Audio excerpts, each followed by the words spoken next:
Seorang bocah laki-laki tahu tentang Tarik kain putih, merah dan putih. Maka selama itu tidak akan kita mau menyerah kepada siapapun juga. Allah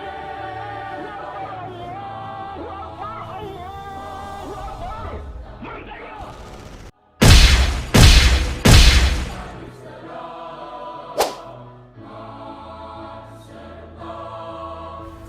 Insiden Hotel Yamato adalah peristiwa perobekan warna biru pada bendera Belanda yang berkibar di Hotel Yamato, kini Hotel Majapahit, pada tanggal 19 September 1945 yang didahului oleh gagalnya perundingan antara Sudirman, Residen Surabaya, dan Victor Willem Charles Blokman untuk menurunkan bendera Belanda.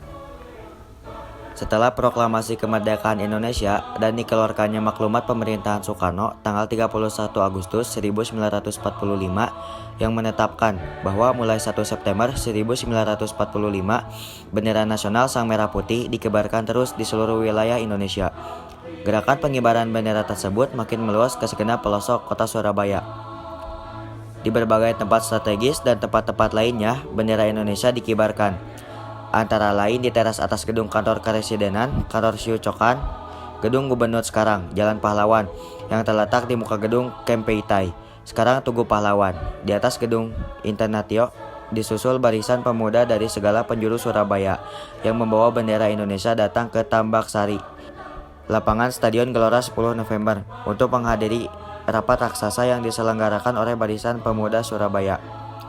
Saat rapat tersebut, lapangan Tambak Sari penuh lambaian bendera merah putih disertai pekik merdeka yang diteriakkan massa.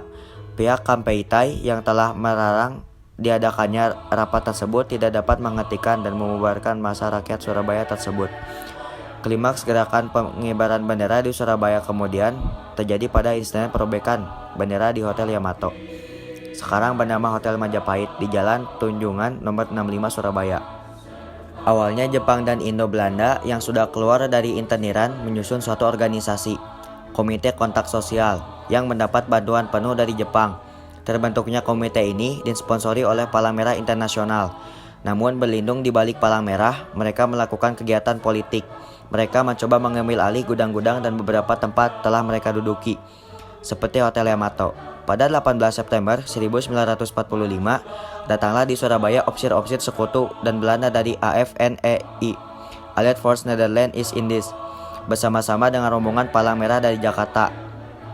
Rombongan sekutu tersebut oleh administrasi Jepang di Surabaya ditempatkan di Hotel Yamato, Jalan Tunjungan 65. Sedangkan rombongan Intercross di Gedung Setan, Jalan Tunjungan 80 Surabaya, tanpa seizin pemerintah Karesidenan Surabaya. Dan sejak itu Hotel Yamato dijadikan markas RAPWI, Rehabilitas of Elite Prisoners of War and Internees, bantuan rehabilitas untuk tawanan perang dan interniran.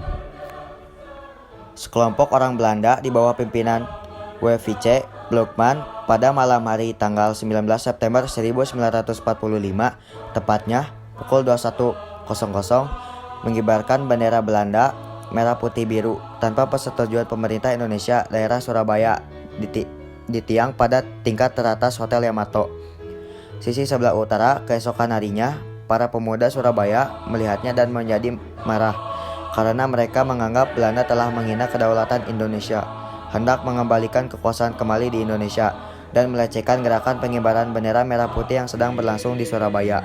Setelah mengumpulnya massa tersebut, Sudirman yang merupakan residen daerah Surabaya, pemerintah Indonesia yang saat itu menjabat sebagai wakil residen, Fukushioka Gunseikan, yang masih diakui pemerintah dari Nippon Surabaya Shu, datang melewati kerumunan massa, lalu masuk ke Hotel Yamato dikawal Sidik dan Haryono. Sebagai perwakilan RI, dia berunding dengan Blokman dan kawan-kawannya dan meminta agar bendera Belanda segera diturunkan dari gedung Hotel Yamato. Dalam perundingan ini, Blokman menolak untuk menurunkan bendera Belanda dan menolak untuk mengakui kedaulatan Indonesia. Perundingan berlangsung memanas. Blokman mengeluarkan pistol dan terjadilah perkelahian dalam ruang perundingan. Blokman tewas dicekik oleh Sidik, yang kemudian juga tewas oleh tentara Belanda yang berjaga-jaga dan mendengar letusan pistol Blokman. Sementara Sudirman dan Haryono melarikan diri keluar Hotel Yamato. Di luar hotel, para pemuda yang mengetahui berantakannya perundingan tersebut langsung mendobrak masuk ke Hotel Yamato, dan terjadilah perkelahian di lobi hotel. Sebagai pemuda berebut naik ke atas hotel untuk menurunkan bendera Belanda, Haryono yang semula bersama Sudirman kembali ke dalam hotel dan terlibat dalam pemanjatan tiang bendera, dan bersama Kusno Wibowo berhasil menurunkan bendera Belanda, merobek bagian birunya, dan mengereknya ke puncak tiang kembali. Peristiwa ini disambut oleh massa di bawah hotel dengan pekik merdeka berulang kali.